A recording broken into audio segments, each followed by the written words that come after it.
All right. Hey, Scott, how are things over there in Washington? Good. Doing well. How's it going in Texas, Jerry? Oh, man, doing good. It got colder again. So I guess, well, the people listening, it's not going to be winter when you hear this for the first time. But if you catch it later in the year and it is winter again, it's cold. So, hmm so I'm glad you jumped on here with us. We're going to be chatting about agave love, about headship.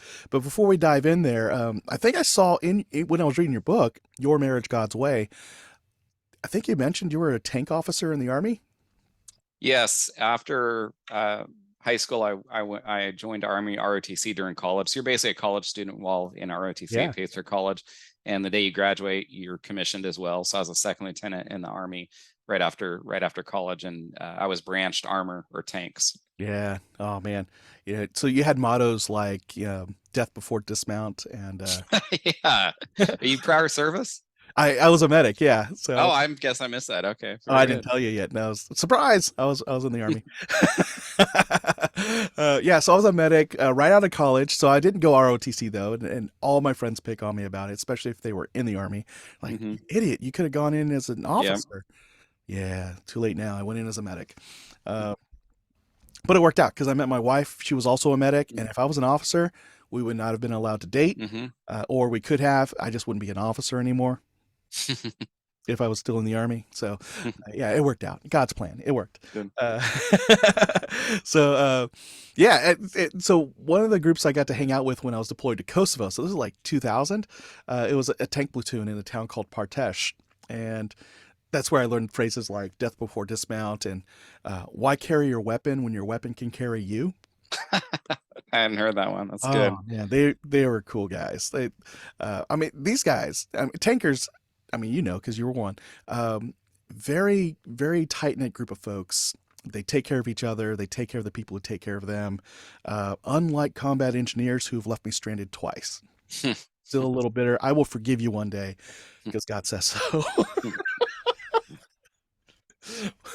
I'm gonna find out how many of my friends were combat engineers. After this. Right, Jerry, I'm a combat engineer. Oh well. Anyway, that's not what we got on here, right? When were you in anyway? 2000. I was commissioned May 5th, 2000. Okay, and And then then went into teaching elementary school and coaching after that.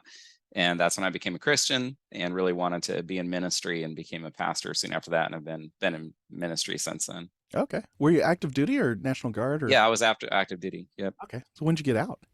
I got out a few years later. I had an honorable discharge because I had a shoulder injury actually that had occurred during college. So I never saw any combat time or anything like that. Nothing too exciting. I'm thankful for the privilege I had to serve Yeah, my country, even in a smaller way.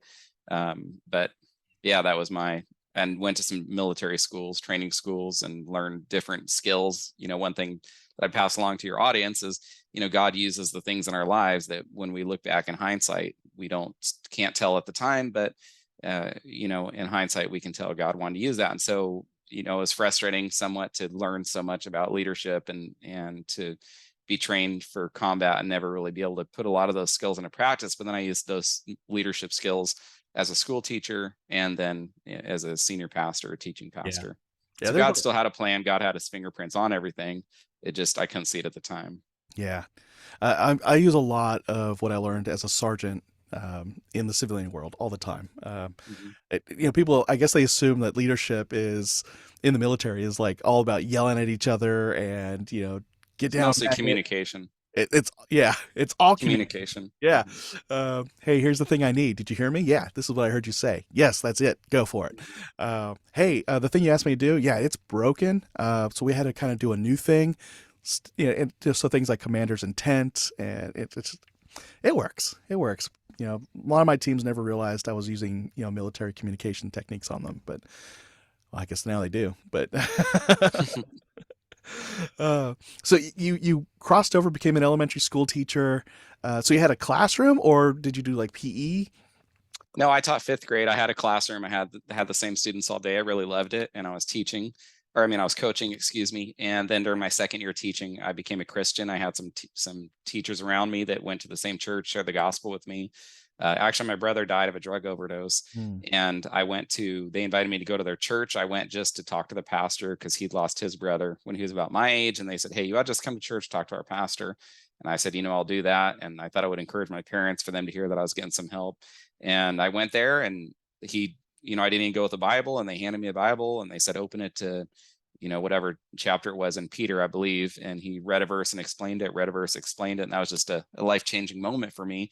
It's the first time I thought God was speaking to me through his word. I didn't get to talk to the pastor that week, and I was already looking forward to coming back following Sunday. Heard the gospel soon after that, and it resonated with me. God opened my heart to Christ. And then it was interesting because I had this real passion and love for teaching elementary school, and I just found it diminishing. I wanted to tell people to open their Bibles versus tell students to open Yeah. their math books. And then God opened the door for me to go into ministry part-time as a youth pastor, which worked well as an elementary school teacher because I had the same hours as my students. The church grew. They hired me full-time as kind of an associate pastor, and I did that in California. That's where my wife and I grew up until coming here to Washington in 2010. So been here over 12 years now. Wow. Now, were you already married when you became a Christian, or? Yeah, actually, my wife and I grew up together, and neither of us were Christians, and we reconnected after high school. And it was like, "You're a Christian? Oh, you're a Christian?" And that was kind of the real interest there. We were in a small town; everyone knew each other, and so when we got together, it was like, everyone's talking about it. And so when we got married back in our hometown, a lot of the town came out. But yeah, we were Christians when we got married, but we had both become Christians after high school and had not known each other as Christians during high school. Oh, I see. Okay. Yeah, that makes sense. Yeah, my wife and I, she wanted to get plugged back into a church, and I was like an agnostic. I did that with air quotes for those who can't see me. And, like there's something out there, but we can't say what it is. I read more than one book. All the stuff. Oh, dur dur dur dur. So my, I guess accepting Christ as my Savior was more of almost a 2-year process, maybe a year. I was a bit boneheaded. But it started though with my wife making a deal with God, and that was if God brought me back from combat in one piece, she'd make sure I went to church, and the rest was up to him. Mm. And then now I know better. I apparently made a deal with God as well, and that was if you're real, you'll replace me with somebody better than me. And that guy will also raise my kids as if they're his own. And because I wasn't expected to come back from Iraq, I was a medic. Get the most posthumously awarded medals out of all the branches in the Army. So yeah, looking back, I'm like, okay, so we both made a deal with God. No regrets. So, so yeah, we've been married 21 years. How long have you guys been married? We've been married 16 years. 16. And yeah, it's just been a wild ride. I mean, she's just a few doors over, so she can't hear me say it's been a wild ride, but she knows. She was there with me. But one of the things that for my wife and I, this is why I wanted to have you on the show, is that before my wife and I got married, we talked about marriage, we talked about growing up, and one of the things we knew was that she had experienced, I think, 3 or 4 divorces while she was growing up. Really? As a kid. And then Okay. for me as a kid, I experienced 3. So my parents had split. My dad had remarried. My mom had remarried, and she had also split again. And then my dad kind of got separated, and he still is to this day. He's not divorced, but separated. And so somewhere out there, there's the statistic, like if you look at, couples who did not experience divorce while they were growing up, like they're kind of the baseline as far as the divorce rate goes. And it's somewhere around like 25 to 30%, I think. But if you look at like couples where at least one of them experienced divorce as a child, their outcome for divorce is like 50% higher than the baseline. And then you look at couples where both husband and wife experienced divorce growing up, the outcome of divorce is 189% higher than the baseline of people who never experienced it. Now, fortunately for us, we didn't learn that statistic early on. We learned it later when we got involved in marriage ministry. And then when we saw that, we're like, wow, it's a good thing we promised each other, like if we got married, like that's it. We are committed to make it work. Divorce is like the last thing on the list. And, we're so grateful for it. But I mean, I don't know. I think it's easier than going through divorce in a sense, like, forgiving each other, working things out. It's like in the moment, it feels like this is it, this is the end. But, looking back, it's like, no, it was way better to work things out. And like, we're stronger now than we were 21 years ago. I'll tell you that. And I think a lot of that, for us, we learned about things like headship and submission. And I never really shared this with my audience before, but like, I didn't care about headship. I was kind of a new Christian. And I'm just sharing you my story and let you take off from there. Okay. And so it was like I was working from home. I was a real estate agent. And my wife was going to like a women's Bible group. I think it was MOPS, Mothers of Preschoolers. Hmm. And I'm making client calls, checking with people, seeing if I can get referrals and business going. And I hear the front door open. I hear it slam shut. My wife never slams the door, but she slammed it that day. I'm like, oh, maybe it's windy outside. And so I'm still making my calls, and I hear her like shuffling in the kitchen. I figure she's putting her stuff down. And she's like putting like her Bible down, and it's like a heavy thud. And like I hear her sigh, and she's clearly upset about something. And I'm kind of scared. I'm like, I don't know. Do I want to go out there? Like, maybe I shut the door and she won't notice. And we've only been married, I think, 3 or 4 years at the time. Um, and so I could clearly tell that she's upset. And I just ask her, like, are you okay? And she's like, no, I'm not. I'm like, all right, well, do you want to tell me about it? And she said, I'm supposed to submit to you. And I'm like, I've never demanded that of you. What? Wait, does this mean you make me a sandwich? Like, what does this mean? And she's like, of course you'll joke about it. I'm like, no, seriously, what does this mean? Like, I've never asked you to be like the housewife or, be submissive to anything I want and do and say. Like, I don't know what that means. Like deep down, I already knew there's a responsibility that comes here with her being submissive to me. I don't know what any of that means. I don't know what it, like she's like, yeah, you're supposed to be the head of the family. And like, she's like talking about her Bible study and she didn't like it. I'm like, okay, what can I do to be supportive of you? And what do I need to learn? Like that personal decision of like, I need to learn what it means to be in this Christian marriage now because she's clearly committing to that. She's upset about it and I don't know what to do. Um, and so I had to learn about headship and that responsibility and what headship is not. And with that, also like what submission is and what it is not. And I'm glad I learned it. Hmm. So I guess from just the headship perspective, like what is headship and what is it not? Okay, very good. Yeah, well, first let's just begin by establishing what it is. It is biblical. That's the first thing we can say. I'll just read a few verses here. I'm not even commenting on them. Sometimes people get upset, and I want to say, hey, look, that wasn't my interpretation. I just read the verse to you. That's what God says. You can read it 1,000 times, and it still says the same thing. So let's say 1 Corinthians 11. It says, I want you to understand that the head of every man is Christ, the head of a wife is her husband, and the head of Christ is God. And so it says right there that the head of wife is her husband. In fact, that verse is interesting because it shows that even within the triune nature of God, there's headship. That's one thing to keep in mind. It says that Christ, the Son of God, has his Father as his head. And so in a discussion of submission, I mean, who's the most submissive person that's ever lived? It's Jesus, right? He said, I've come not to do my will, but to do your will. Every decision he made, every action was in submission to his Father to carry out his Father's will for his life. And so sometimes when people criticize headship or submission, one of the things they'll say is that it's means husbands and wives are not equal. A woman will say, well, I don't submit to my husband because men and women are equal. Well, that same logic, if they'd have to apply to the triune nature of God and say that the God the Son is inferior to God the Father, which we know is not true. And so headship and submission is not an issue of equality or superiority or inferiority. It's simply an issue of roles and responsibilities, which occurs within the triune nature of God and occurs within the marriage and plenty of other places in life, which I'll explain that in just a second. But the other verse, Ephesians 5, tells us that verse 23, the husband is the head of the wife, even as Christ is the head of the church. And then he goes on to describe the relationship between a husband and wife as the relationship between Christ and the church. And so one of the things that's really kind of interesting to me, or maybe sad or ironic, is that people recognize, whether they like to admit it or not, the need for headship and submission pretty much in every other area of life. And what I mean by that is if you look at any organization or business or team or school, let's say when I was a school teacher, there's a principal and assistant principal. You don't have two head principals. There's a head coach and then there's assistant coaches. There's not two head coaches. There's a pilot and co-pilot. Nobody wants to get on a plane where there's two head pilots that are arguing about the direction that the plane should go. We have president, vice president.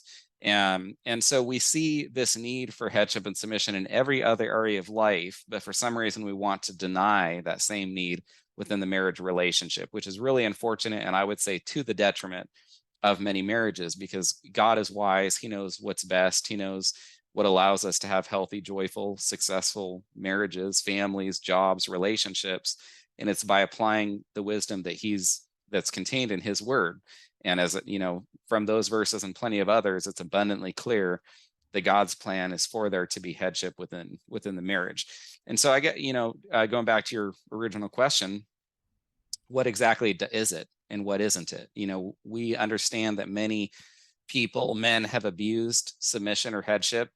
They've abused their wives, whether obviously physically, but sometimes just mentally, emotionally, spiritually, which are other forms of abuse. And so there are boundaries on headship and submission. There are things a wife doesn't do. I have a whole post on my blog, and if any of your listeners reach out to me, I can send it to them, where before I talk about submission, and I think it's in my book, and you probably saw this too, I first talk about what submission is not, what is not involved in submission. First, establishing that, and that a wife isn't going to submit to sin. She's not going to submit to abuse. And so let's talk about how headship comes into play, or why there's this need for it. Imagine a husband and wife are talking about a decision, and this occurs obviously frequently in marriage. We have nine children, and we're constantly talking about what to do as a family, what not to do, whether to go here or there, whether we should buy this or not. And so a husband and wife have talked at length, and they can't agree. Well, at that point, what is the solution for the relationship to go forward? Is it paper, rock, scissors? Did they flip a coin? God says at that moment, the husband makes the decision, and then the wife puts herself behind her husband. And one of the important things for wives to understand is they're not supporting the decision. Because if they supported the decision, they wouldn't have to submit. That's one of the things I've heard wives say to me. A wife will say, well, I would submit to my husband if I agreed with him. And when a wife tells me that, she's also telling me that she doesn't understand submission, because submission is entirely in place for when a wife disagrees with her husband. If she agreed with her husband, she wouldn't have to submit. It's like with my children. If I tell my kids to go out and play, they don't have to submit to me. They're glad to do that. If I tell my children to do their homework and they don't want to do it, that's when submission comes into play. And so a wife has to allow a decision to be made that she probably doesn't think is best. If she thought that it was best, they would have agreed. I mean, submission's for when they disagree. And so it's important for wives to keep in mind that they're not held responsible for the right decision being made. If a wife thought that God held her responsible for the right decision being made, then she would actually never stop arguing, or let's say nagging. She would never stop pushing. She would feel on her shoulders the responsibility to see that right decision be made. And so a wife is Genesis 2:18. You just go ahead and interrupt me if I'm talking too much. But God, he's creating, and at the end of each day God saw that it was good. God saw that it was good. And the first time he sees something that's not good, it's man being alone. And so he says, I'll make him a helper or helpmeet that's comparable. And even right there, we see the equality between a husband and wife. He says they're equal, even though the wife is going to be her husband's helper. Sometimes women buck against that. Even they don't like being called a helper. But interestingly, Jerry, that is more of a comment on a husband's inadequacy or insufficiency, and is more of a compliment to a wife, because God looked and said, this guy needs help. Scott and Jerry are not going to make it. I need to give them wives to help them. And so it says something about the powerful blessing or influence a wife can be on a situation or a husband's life.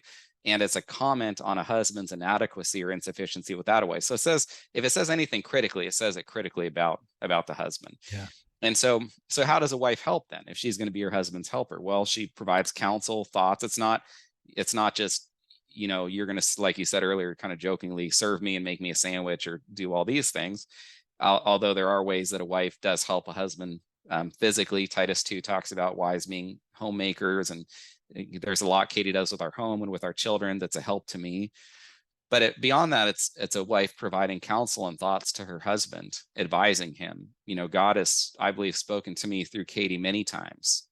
We'll leave a situation, and Katie will say, it seemed like you didn't listen well enough to that person, or you interrupted them, or you kind of made a joke and it was rude. Actually, our last elder meeting, I made a joke and then we left, and Katie's like, that probably wasn't the best joke for you to make. And these are ways that Wives help their oblivious husbands see Right. things. And so, but the point is, after a wife has offered, the ideal situation is a wife offers her husband her counsel or advice, and they come to agree. And that's what you always hope can happen. You spend some time praying, considering what God's word says. Maybe you get counsel from the elders, and the husband and wife both feel like we should do A.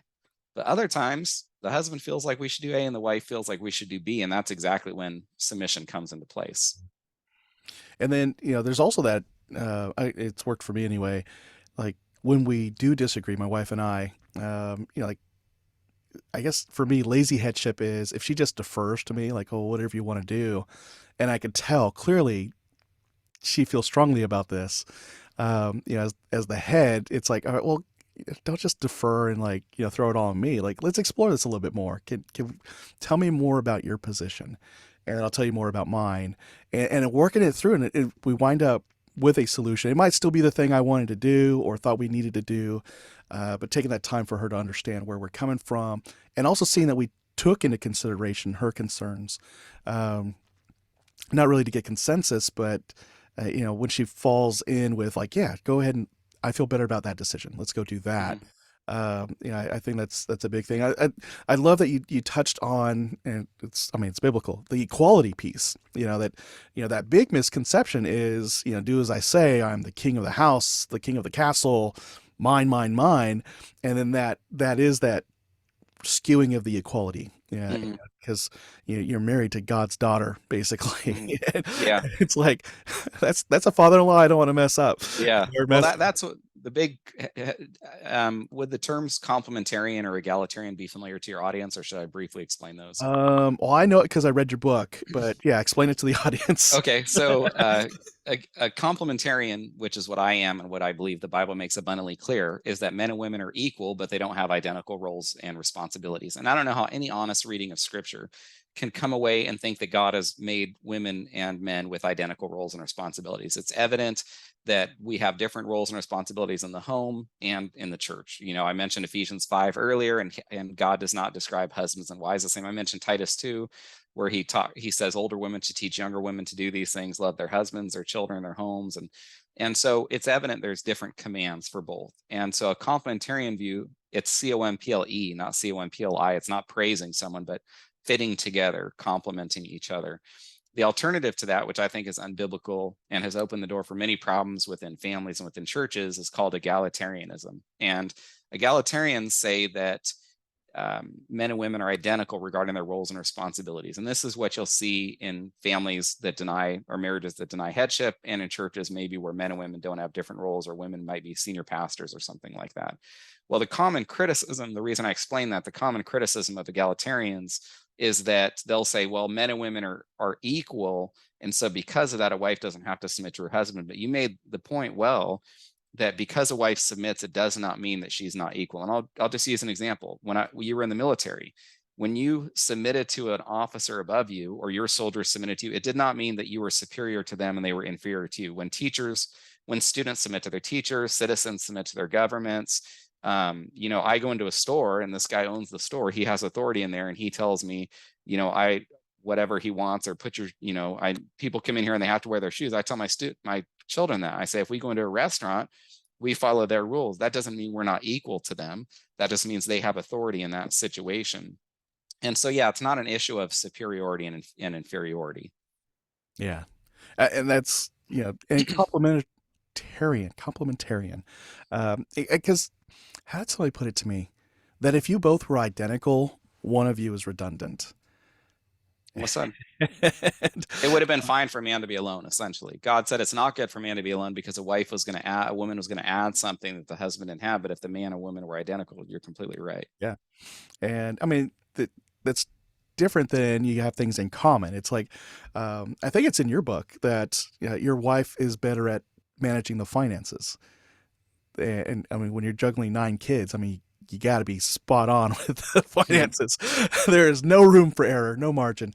And so my wife and I are like that. It's like I'm always giving people the benefit of the doubt, and she's gifted with discernment. Within 30 seconds of us meeting somebody, Mm-hmm. she knows that somebody's going to be bad news for our peace of mind. And sure enough, I'm giving them the benefit of the doubt. And I've learned this over the years that whether it's weeks down the road, months down the road, or years down the road, the thing that my wife picked up on in the first 30 seconds comes out. I'm like, wow, that guy turned out to be a total jerk or really nuts. Hmm. And she's like, yeah, I sensed that way back at the beginning. I don't know if you remember. I'm like, I remember it blowing you off. So like, I've gotten better at listening to that, and so certain things I'll have her come along with me, and it's like, yeah, because you're going to pick up if somebody's going to be trouble way before I get there, Hmm. and she'll say on the flip side, I'll know to give somebody the benefit of the doubt when she's already written them off, and there have been times where that's been okay as well, like it worked out, or we have a good relationship with that other person, but we know where the boundaries are because Hmm. it's like this is something we can pour into somebody's life, and so that's just one thing I noticed where we complement each other. From a business perspective, she tends to be more practical, where I tend to be more visionary. So when I launched my business just a few months ago, um, I didn't really put us 50, like I didn't give myself 51% ownership and her 49 because I wanted that equality. So I put it in the documents. We're 50-50 in the business. And she's like, why 50-50? Like, don't you want to? I'm like, yeah, well, like I make most of the decisions and then you come in and if you completely disagree or you're not, you're concerned about a decision, you say your piece and that forces me to at least halt and talk it through with you. And, and then from there, if we're in agreement and we understand and we will come out of this with a better decision, then, then we go forward with the decision. And she's like, oh, okay, cool. So, uh, so it's like 50-50, but I'm in charge of the business. It's kind of like with the marriage, like we're equal. And when it comes to the bigger decisions, um, she'll not, I wouldn't say defer, but ultimately, if it came down to submission, then she would. But it would never be a thing that I force her to do. And it's such a nuanced thing. A lot of folks out there like it took me a lot of years of reflecting on the scriptures and what does this mean like in terms of my values. I mean the Bible's saying it, we are equal, that somehow I'm the head, and it's like that role-based approach. Hmm. um, and yeah, it's over the years, lots of forgiveness, I think. 'Cause, and yeah, my wife not holding things over my head, like, remember that time when you made that decision, it was really bad. I'm Hmm. like that doesn't come up a lot. Hmm. It's good. Um, Unless it's like important because I'm about to make the same mistake again. Like, hey, remember the last time when I was like, oh yeah, yeah. So I love that. I mean, it's just like, and it's still like it. Like if you just say it at face value, it does sound like, wait, what? How are you gonna say the man's in charge of the woman? It's like, well, the responsibility in a biblical marriage is, you know, that. Hmm. And if you put it all together with like agape love, equal, like even the creation of man and woman in the biblical sense, you know, you talk about it like, I mean, you're repeating what's in Genesis. Like God didn't create woman out of the dirt that was beneath man's feet, which I guess in the Arabic world is a big deal. Like, if you're beneath somebody's foot, you're beneath them, truly beneath them. Actually, Eve or woman has the distinction of being the only thing not created out of dirt. If you read Exactly. in Genesis, it frequently says out of the dirt of the ground, out of the dust of the ground. Everything is created out of the dust of the ground. And then you have Eve being created out of Adam's side or fashioned from Yeah. him. And very specifically the side, not the crown, not beneath the feet, not at the feet, but the side, you know, showing that equality there, that the two are side by side. But, and you mentioned in your book, like the responsibility to get Eve trained up in knowing God and the laws of the Garden of Eden were up to Adam. And, Hmm. he was the one held responsible. So it's like, no matter how much Hmm. you wanted to blame her for, eating the forbidden fruit, God was like, I gave you one job. Well, two, name the animals and the creatures and don't eat from that tree. And you ate from the tree. Like, Hmm. and it wasn't like he was like off like playing golf when she got tempted either. Like scholars say that chances are he was like right there by her side. Yeah, I think Adam's passivity there is a big element. Even if you don't think Adam happened to be right there, you still have God criticizing Adam for his passivity. So we understand that the sin itself was eating the fruit, but God pointed out how the sin occurred. He said, you heeded or obeyed the voice of your wife. So it was a reversal of the roles that we've been discussing. Instead of Adam being the leader or the head, he submitted to Eve. Eve was the head who took this fruit and then told Adam, gave it to Adam. And so, yeah, and we know that Eve, I don't know if you want to say told Adam to eat it, but God did say to him, you have heeded, or you have obeyed the voice of your wife. And so his passivity was, and that's one of the bigger problems, Jerry. Earlier, we're talking about abuse. Some men abuse their wives physically. That's one of the common sins men commit. But the other sin on the other side of the spectrum is passivity. One of the ways that men mistreat their wives is they're not the leaders that God wants them, has commanded them to be. And it's interesting, Jerry, I've been doing, since I published my marriage book, you're actually looking at a republished copy. I self-published it back in 2016, and then Harvest House wanted to publish it. So since that time, I started doing these marriage conferences, doing an amount of marriage counseling, and then just getting emails almost weekly from couples with marriage questions. And the biggest criticism that I have from women, because, submission is this sensitive issue, or headship is, and you almost talk about it like wondering if people are getting offended. But so you'd almost anticipate women lined up at the door of my office to come in and complain about this idea that they would have to submit to their husband. But I don't hear that. The biggest complaint that I hear from women is that my husband won't lead. And Mm. so I don't have women come in saying my husband is so abusive or he's so cruel or harsh, although I'm sure that there are some women who feel their husbands are harsh or cruel. The biggest criticism I hear from women is, why won't my husband be a spiritual leader? Why I want my husband to make decisions for our home. I want him to cast vision. I want to be able to follow his lead. It's not to say it's always going to be super easy, but women, God has, in this discussion of complementarianism, it's really a discussion of how God has created men and women differently, not identically. And he has bound up in man a conviction to serve, or to be a leader, well, to serve as well. Christ led and he served. And he has bound up in women's hearts a desire to have a husband that they can look up to and follow. And they crave that, and so when a husband will lead in a gentle, loving, kind, Christ-like way, he's going to find a wife who's generally pretty thrilled about that, not a wife who is upset about it. Katie's had this interesting way when she addresses women. My wife's a neat woman. She knows God's word well.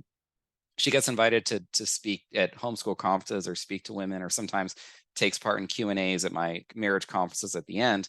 And she frequently says that there's things her flesh would crave, but her spirit craves it, but her flesh hates it. So let's say at times when she wants something, but she feels like she needs to submit to me, she says, my flesh wants to dominate or, control, but I need to crucify my flesh, and my spirit so my flesh ends up hating it, but my spirit ends up loving seeing God's word played out in our hearts. So women know it's bound up in their hearts, that desire to follow their husband, and see scripture applied to the relationship. Yeah. And if we think about like how did Christ lead? He didn't like rule with an iron scepter or like an iron throne kind of thing. Like Mm-hmm. as the ultimate servant leader. Like he Mm-hmm. washed the What's feet of that? his disciples. Mm-hmm. He told stories of like the good neighbor, the good Samaritan, and if we're leading like that, if we're striving to lead like Christ, who wouldn't want to submit to that? Like, Mm-hmm. I think one analogy I once used, this is way back, was like I often look at headship as a presidency. I've got to meet the needs of my constituents, which is my family, my wife first, and my children. I got to meet their needs as a servant leader, as the head of the home. I need to meet their needs, and so therefore I need to be checked in. I need to know what makes them tick. I need to know what doesn't make them tick. I need to know what their concerns are. And if I'm aware of those things, then the decision making for me becomes easy. It's like, this is what my family needs. Mm-hmm. And, it goes back to that deal. I don't know if we talked about it while we were on the recording or before, but I'd shared with you that apparently I became a Christian because both my wife and I made a deal with God. Mm-hmm. But she knew what she was doing. I didn't realize I made one. And that was like, make me a replacement or replace me with somebody who would be better than me, Mm-hmm. and raise my kids as if they were his own. Um, and so seeing that and seeing what my kids need and my wife needs, and that just, um, I think that's made headship so much easier. Like I never think I'm lording anything over her because it's about what does she need? How can I serve her needs? And in return, she's like, she never makes me a sandwich, but because I'm the cook in the house. So it's like, we wouldn't want that. Uh, Yeah. So I love that because I mean, what you mentioned though, that the biggest complaint you heard is also the biggest complaint I heard when I worked in men's ministry and served in men's ministry was that, the women would write to us because we had a centralized email for the men's ministry was like, hey, I'm married to so and so. Can y'all get him to hang out with you? Because I want him to be more of a spiritual leader in our home. I want him to be the one who wants to volunteer in church and drag us to church, but we're having to kind of Mm, drag him. And then, mm-hmm, and if you live in Texas, I know this is going to sound like sacrilege, but trust me, it's not. A lot of men will choose watching the Cowboys game over going to church.